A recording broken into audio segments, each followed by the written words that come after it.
द्विघात समीकरण या वर्ग समीकरण का सेकंड पार्ट है। इसके पहले वाले पार्ट में आपने देखा था कितना, द्विघात समीकरण की अवधारणा और x square is equal to k वाले रूप के समीकरण का हल।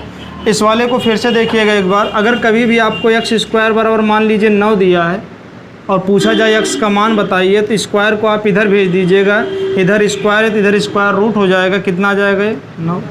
9 का वर्गमूल निकालेंगे कितना आ जाएगा 3। आपको प्लस माइनस लगा के बोलना है, यही x की क्या आ जाएगी वैल्यू आ जाएगी। उम्मीद है यहाँ तक बातें आप लोगों को समझ में आई होंगी। इसके बाद देखिएगा यहाँ आप अब देखना है एक्स स्क्वायर बराबर के पर आधारित साधारण वार्तित प्रश्न क्या है। जैसे देखिए क्वेश्चन पढ़ते हैं, सुनिएगा। क्वेश्चन है, एक वर्ग का क्षेत्रफल 64 वर्ग सेंटीमीटर है, भुजा ज्ञात कीजिए। एक कोई वर्ग है, इसका हमें क्षेत्रफल पता है। क्षेत्रफल कितना दिया है, क्षेत्रफल 64 वर्ग सेंटीमीटर। हमें बताना क्या है, भुजा बताना है। चलिए देखिएगा। अच्छा ये बताइए, वर्ग है, वर्ग की खासियत होती है, कौन सी खासियत है, इसकी भुजाएं बराबर होती हैं। अगर हम इसको मान लें a, तो ये भी कितना होगा, ये भी कितना होगा, ये भी कितना होगा। ये दिया क्या है, क्षेत्रफल क्या दिया है। वर्ग का क्षेत्रफल क्या होता है, वर्ग का क्षेत्रफल कितना दिया है, कितना दिया है ये बताइए 64 सेंटीमीटर। और वर्ग का क्षेत्रफल आप लोग क्या जानते हैं, भुजा स्क्वायर। क्यों, भुजा स्क्वायर बराबर कितना 64, तो भुजा बराबर, तो आप ये बताओगे अंडर रूट 64, अंडर रूट 64 बराबर कितनी प्लस माइनस 8। लेकिन ये गलत, क्यों गलत है। अच्छा ये बताओ, भुजा कभी माइनस होगी, क्यों नहीं होगी ना। भुजा हम कह रहे हैं ये 10 सेंटीमीटर है, 10 सेंटीमीटर नीचे गड्ढा खोद के बनाओगे।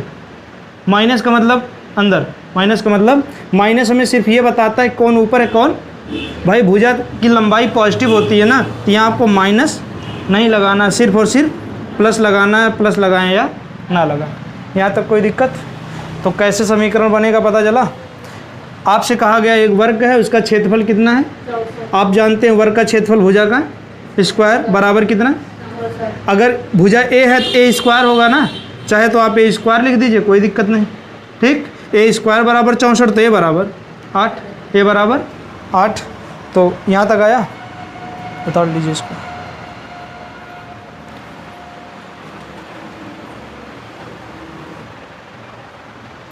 देखिएगा दूसरा क्वेश्चन है,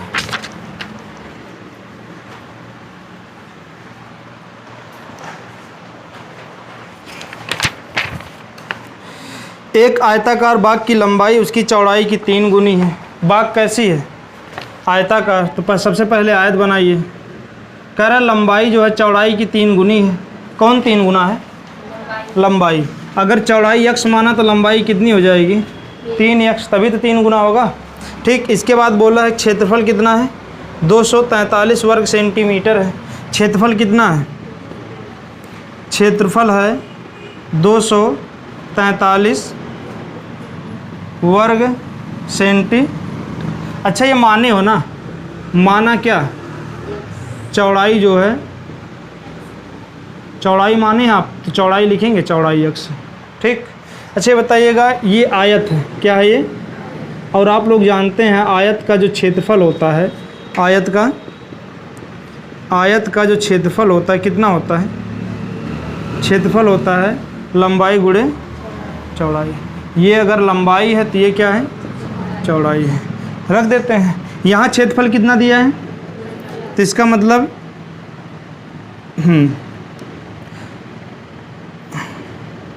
आयत का क्षेत्रफल कितना दिया है 243। और जबकि आप लोग क्षेत्रफल के बारे में क्या जानते हैं, लंबाई गुणे चौड़ाई बराबर 243, 243। इसके बाद लंबाई की जगह क्या लिख दें, 3x गुणे में क्या लिख दें, बराबर क्या लिख दें 200 ही है ना।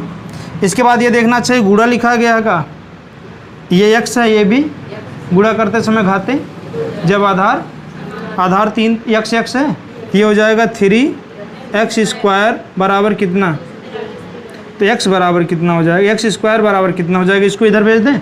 आप कहोगे 243 बटे में कितना, 3 3 अठे 24, 3 एक कम 3, कितना आ जाएगा ये 81। x² बराबर कितना आया, तो x बराबर कितना आ जाएगा, कितना आ जाएगा √81 ना, बराबर कितना 9।